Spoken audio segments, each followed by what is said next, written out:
2027 का उत्तर प्रदेश का विधानसभा चुनाव सिर्फ भाजपा बनाम सपा नहीं होगा, बल्कि उम्मीदवारों के चयन का भी चुनाव होगा। 2024 के लोकसभा चुनाव में अखिलेश यादव को जिस फार्मूले ने जिताया, वही फार्मूला अखिलेश यादव एक बार फिर 2027 के चुनाव में करने जा रहे हैं। 2024 का लोकसभा चुनाव समाजवादी पार्टी के लिए सिर्फ सीटों की जीत नहीं था, बल्कि एक नई रणनीतिक जीत भी थी। और उस चुनाव में अखिलेश यादव ने परंपरागत राजनीति से ऊपर उठकर सामान्य सीटों पर दलित चेहरों को मौका दिया, जिसमें से दो नाम सबसे ज़्यादा चर्चा में रहे। एक था अयोध्या, जिसे फैजाबाद लोकसभा सीट भी कहा जाता है, जहां पर समाजवादी पार्टी के प्रत्याशी अवधेश प्रसाद जीते। और जब से जीते हैं, अखिलेश यादव की सर का ताज बने हुए हैं अवधेश प्रसाद।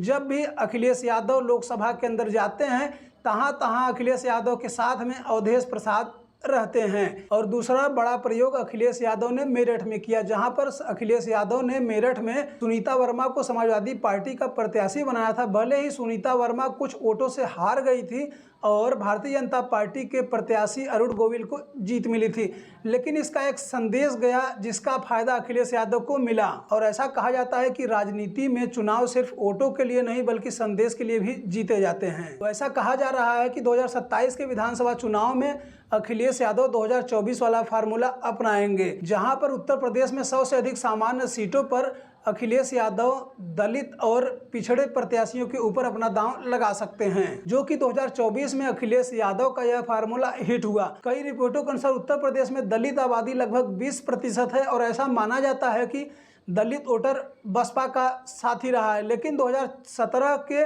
उत्तर प्रदेश के विधानसभा चुनाव, 2019 का लोकसभा चुनाव और 2022 का विधानसभा चुनाव में दलित वोटर भारतीय जनता पार्टी के साथ चला गया। लेकिन 2024 के लोकसभा चुनाव में वही दलित वोटर समाजवादी पार्टी के साथ और भाजपा के साथ बट गया, जिसका फायदा सपा कांग्रेस को हुआ और समाजवादी पार्टी उत्तर प्रदेश में बड़ी पार्टी बनी और देश भर की तीसरी सबसे बड़ी पार्टी बन गई। उत्तर प्रदेश 403 विधानसभा सीटों में से 84 सीटें एससी के लिए रिजर्व है, जबकि 2 सीटें एसटी के लिए रिजर्व। लेकिन जब 2022 का विधानसभा का चुनाव हुआ, तब भारतीय जनता पार्टी और उनके सहयोगियों ने सबसे ज़्यादा आरक्षित सीटें जीती थी, जिसमें भारतीय जनता पार्टी ने 70 सीटें, जबकि उन्हीं के सहयोगी अपना दल एस मतलब अनुप्रिया पटेल की पार्टी ने 4 सीटें जीती थी। और 1 सीट पर ओम प्रकाश राजभर उस समय समाजवादी पार्टी के साथ गठबंधन में थे, उनकी पार्टी जीती थी, जबकि 9 सीटों पर समाजवादी पार्टी के प्रत्याशी जीते थे।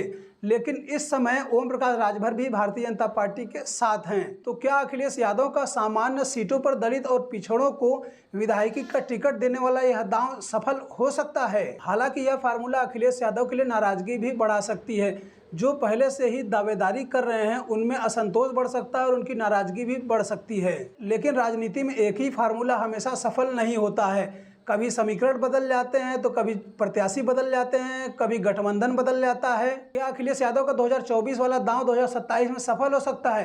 क्या अखिलेश यादव का सामान्य सीटों पर दलित और पिछड़ों को टिकट देने वाला प्रयोग सफल हो सकता है, या अखिलेश यादव के लिए नई मुसीबत बन सकती है?